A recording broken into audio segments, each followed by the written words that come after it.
I stood frozen in the corner of the living room, in the middle of a lavish birthday party for my sister. The one our family loved like a treasure. Everyone was laughing and toasting, and I had just buried my dearest loved one. Not a word of greeting, not a sympathetic glance. My mom was busy choosing a cake.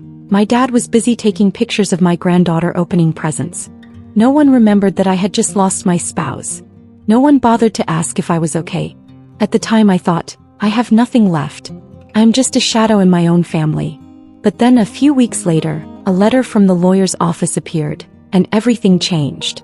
Welcome to Judgy Tales, where we tell the most true, dramatic, and controversial stories from Reddit.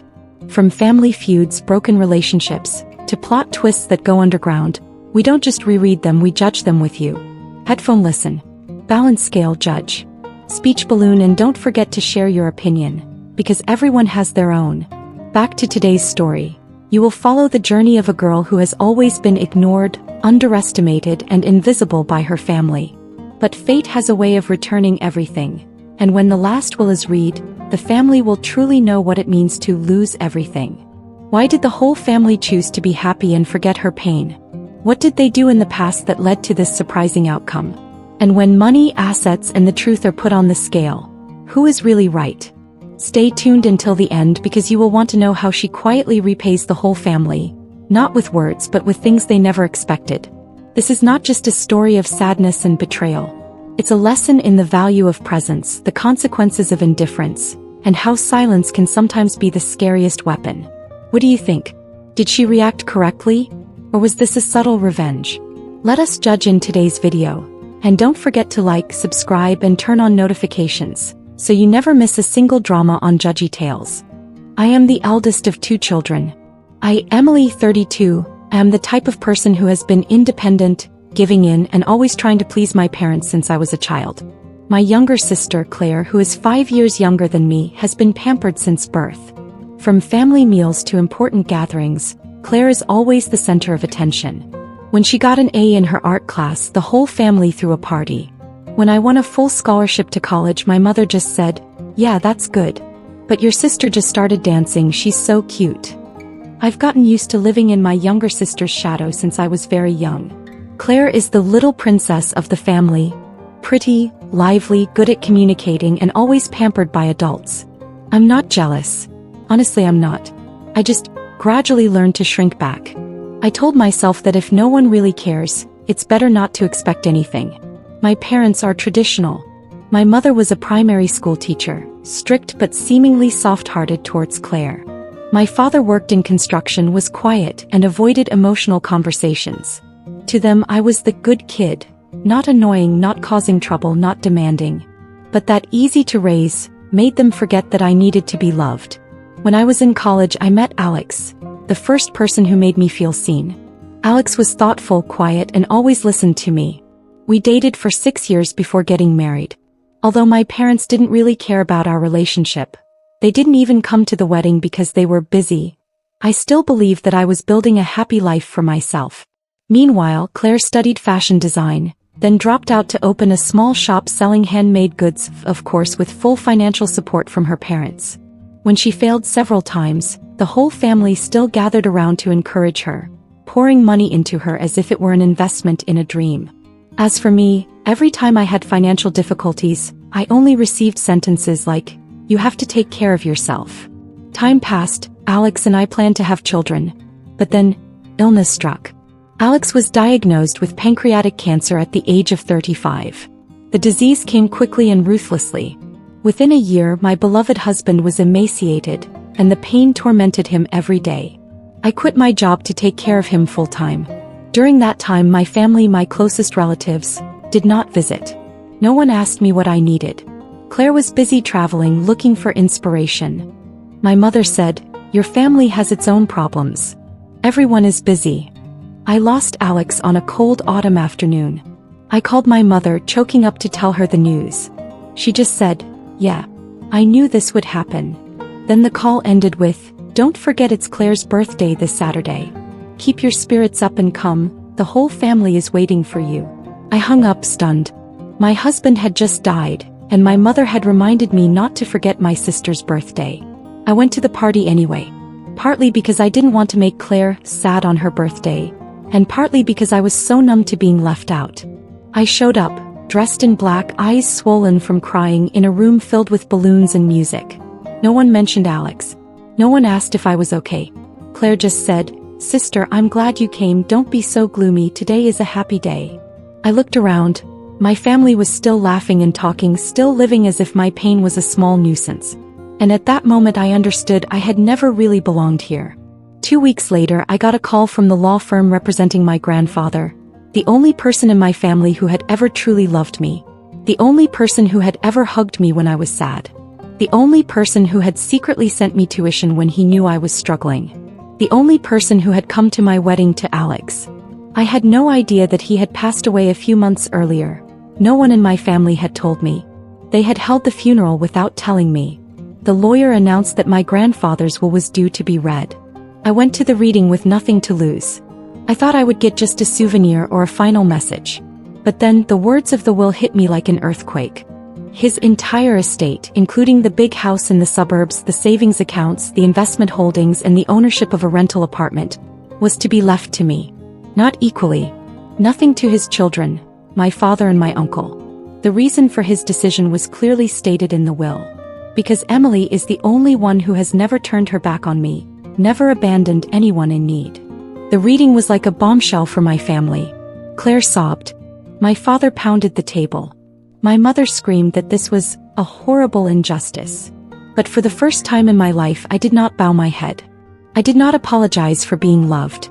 I just stood up, nodded to my lawyer and left, carrying with me the pain, the memories, and the final recognition I never received from my own family. The will reading that day was like a family drama, but a heavy drama. When the lawyer announced that my grandfather's entire estate belonged to me, only me, the room fell into a stifling silence. I didn't expect much. Honestly. I had come to hear a few final words from the only grandfather who had ever loved me as his own grandchild. What I got instead was an earthquake that completely destroyed my family's facade. Claire was the first to break the silence. My sister, in a pastel designer dress and expensive boots that my parents probably paid for, burst into tears as if someone had just robbed her of her dream. "Why me?" Claire screamed, her usual sweetness gone. "You never cared about him. I was the closest to him." I turned to look at my sister, who hadn't visited Alex once in the last months of his life, who hadn't called me once while I was exhausted from caring for him, and who had posted a picture of her lavish birthday party on Instagram just 2 days after Alex's funeral. I said nothing, because I knew at that moment my silence was more powerful than any rebuttal. My mother didn't cry, didn't scream. She sat silently, her eyes filled with shock and anger. But when the lawyer brought up the reason my grandfather had left in his will, that I was the only one who hadn't turned my back on him, the only one who had asked for nothing more than his affection, she suddenly burst into laughter. "This doesn't make sense. Emily was always the poor thing that everyone pitied. She was always the victim." My father was completely out of control. He slammed his hand on the table, his voice harsh. "Who instigated him? Someone must have manipulated the old man and forced him to write that will." The lawyer calmly replied. "He was completely sane when he made the will. There is video evidence of everything, and there were 2 other employees at the law office who legally witnessed it." I almost didn't recognize the people in front of me anymore. Was this my family? The people who used to say they loved me, who used to post happy family photos on holidays, were now baring their fangs and claws just because they didn't get what they assumed was theirs. No one asked me if I felt pressured to now have all the assets under their name. No one said anything about my grandfather's death. They only thought about what they had lost. In fact, from the beginning they had considered me an asset. Nothing more. Claire later came to see me privately a few days after the will reading. She was crying, tears, mascara, the whole script. She said she couldn't sleep, couldn't eat, felt betrayed. "You're the only one in the family who got everything, and now you want to take away this family?" I smiled softly, no longer angry. Just sad. "The family you're talking about, is it the one that left you to fend for yourself at your husband's funeral? Is it the one where your grandfather died without anyone telling you?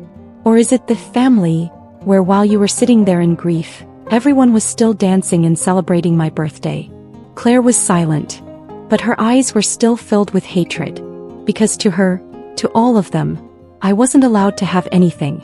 I was just the silent older sister, the pale background for them to shine. And when I had something, even my grandfather's love, it was a threat. It didn't stop there. My family started spreading rumors that I was taking advantage of my grandfather, brainwashing him, and even hired a lawyer to try to overturn the will. But all the documents were clear, with confirmation stamps and video recordings proving that my grandfather was completely sober and completely voluntary. After the legal defeat, they turned to society. Some of my parents' old friends started texting me, blaming, mocking, even threatening. They told half-true, half-false stories about me, about Alex, about my mysterious life, as if I were the villain in a TV series. But you know what? I didn't argue. I didn't go online to defend myself. I didn't cry. I moved into the house where my grandfather used to live, a house filled with memories of my childhood, of the mornings when we drank cocoa together, of the times when he told stories with sad but still warm eyes. I reopened the old library that he loved, turning it into a small community space, where children in the area could read books for free. I also set up a fund in his name, to support young people who have lost loved ones and have no one by their side. I didn't use his money to get revenge. I used it to rebuild myself. And that's when I realized, the real twist wasn't that I suddenly received an inheritance.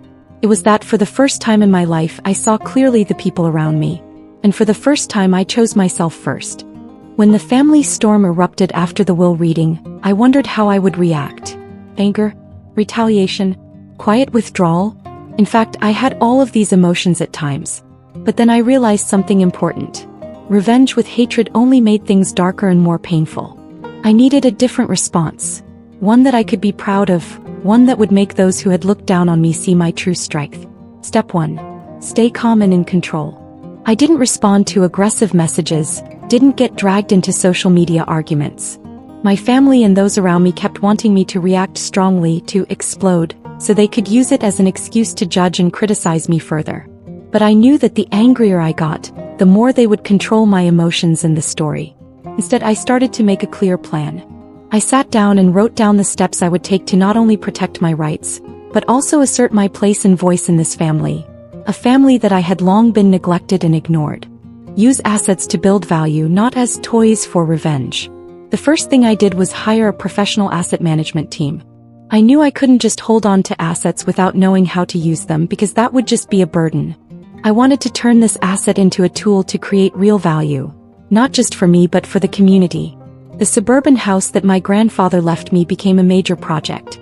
I hired an architect to renovate it, keeping the old features but adding modern amenities. Not just a place to live, I wanted to turn it into a cultural space where artists, writers, and young people in the city could gather, organize workshops, and create. Not stopping there, I set up a scholarship fund named after my grandfather, for students with difficult circumstances in the area. Because I understand what it means to be forgotten, I want to help young people not to be pushed aside like I experienced. I also entrusted the investment shares in the real estate company to experts to ensure sustainable profits. I used that money to invest in green, socially responsible projects, such as organic farming areas, and projects to help the poor in the suburbs. With every step I take, I always remind myself, I do not use this property to take revenge, but to affirm my own value, and to show everyone that I can do greater things than they ever thought. Facing my family, not by screaming but with strength and confidence. My family cannot stay silent about what I am doing. Claire and her parents continued to use various means to make things difficult for me, from complaining about property management to trying to influence the people working on my projects. But instead of arguing, I chose to have a frank and consistent dialogue. I organized family meetings where I presented my property management plan and shared the development ideas I wanted to implement. Although it was not easy for them to listen, I kept my calm, polite, but uncompromising attitude. I also did not hesitate to make it clear. I did not want to fight with them, but I would defend my legitimate rights. I needed them to respect me as a member with a voice and a role in the family, not as the forgotten daughter before. Building a support network outside. Understanding that many people in the family had prejudices against me, I proactively connected with friends, acquaintances, and professionals in the fields of property management and community development. I organized small events to introduce my project, calling for support from the community. Thanks to that, my voice gradually became more widely heard. Local media began to pay attention to my charitable activities, supporting education. I received a lot of praise and support not only from outsiders but also from some other family members, who had previously turned their backs on me. It was the first time in my life that I felt the recognition I had always wanted, not from my family but from the community and those who understood my worth. Taking care of myself and healing my wounds. My response was not only physical but also spiritual. I spent time for myself, attended personal development courses, meditated and had psychotherapy. I needed to be strong from the inside so as not to be caught up in the spiral of negative emotions. I learned to forgive, not my family but myself, so that I would not be stuck in the past. Forgiveness helps me move on, helps me open up to new things. Every day I write in a journal, recording my feelings and thoughts about my journey. That is how I keep my mind calm and clear. Plan for the future, not for revenge, but for mastery of life. My ultimate plan is not revenge, but building a life that I am completely in control of. I plan to expand the Cultural House project into a chain of community centers in the city that can host educational programs, arts and psychological support for people who have lost their lives like me. I also want to build a sustainable fashion brand, something Claire once dreamed of but could not do. I know the road ahead will be full of challenges, but I am no longer afraid or discouraged. I may have been abandoned by my family, but I will never abandon myself. The story I am writing is not a bloody revenge story, but a story about the power of perseverance, courage, and the ability to control one's destiny. And you know what? It was my deliberate silence, my calmness in the midst of the storms, that made my family gradually see me again. Not as a weak, forgiving sister, but as a strong woman who could stand up for everything she deserved. Someone asked me, "If you had the chance now, would you say anything to your family?" I just smiled. I said it, with actions not words. And I will continue to say it. After the plan was successfully implemented, my life began to enter a completely new chapter that I had never dared to dream of before. The change came not only from my becoming the heir to the family fortune, but also from the way people around me viewed and treated me. From a forgotten and ignored daughter in the family, I became the one who had the power to decide, the one who had a voice and influence in the most important matters. At first, my family could not accept this fact easily. Those who used to look down on and ignore me now had to reevaluate my position and role. There was surprise, there was jealousy, but importantly, they were forced to change their attitudes. Their attitude was no longer indifferent and cold, but respectful, albeit reluctantly. Even the sister I used to feel abandoned and compared to began to be gentler and sought to cooperate. Although I kept my distance, I knew this was a big step forward in our already complicated relationship. My parents had also changed a lot. Although they did not apologize for the years of neglect, their eyes and gestures showed respect and some regret. They began to listen to my opinions more and no longer avoided my participation in important decisions. This was a subtle but meaningful change for me. Before, I used to feel like an extra in the family, pushed to the sidelines of everything. Now I no longer feel lonely or forgotten. My confidence and self-esteem were rebuilt every day, helping me move forward from old hurts more strongly. Outside of the family, my relationships with friends and the community also changed positively. As I started renovating my old house, organizing events, and investing in social projects, people began to see me as an influencer and a real contributor to the community. People who had previously ignored me now reached out to collaborate and share ideas. This not only brought me new opportunities, but also helped me build a large support network, something I never had before. This was a worthy reward for all the hard work and determination I had put in. But more importantly, it was a change within me. I learned to value myself and protect my values without being spiteful or blindly revengeful. I gradually learned to forgive those who had hurt me, to forgive myself for being so weak and insecure. I was no longer the girl sitting in the dark, forgotten and hurt. I was an independent, strong, and confident woman stepping into the light. The responses from the characters in the story also changed in a positive direction, although there were still many conflicts that were not completely resolved. The sister who had hurt me still showed jealousy at times, but she also began to accept my existence and role. There were a few times when she suggested resuming the sisterly relationship, and I kept a cautious, observant attitude so as not to rush into opening up without complete trust. My parents, although never formally apologizing, Also tried to create more gentle and less tense family meetings. This made me realize that even though there were unhealed wounds, family affection was still there, and could be mended if properly nurtured. In addition, the community and friends showed me respect and admiration for my perseverance and determination.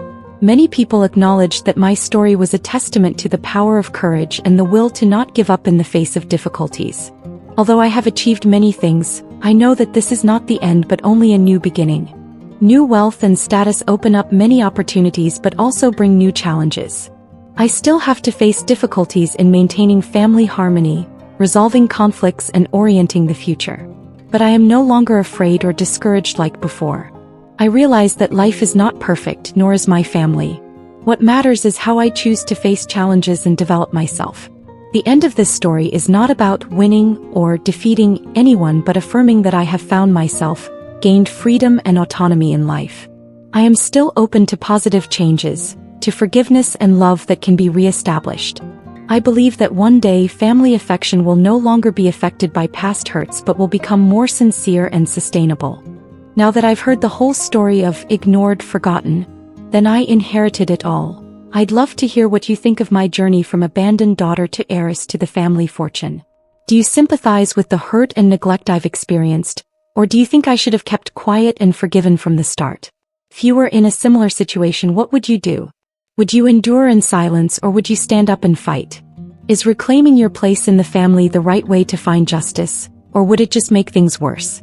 How did my family react to the change in your eyes? Do you think they've truly changed or are they just reluctant because of the circumstances?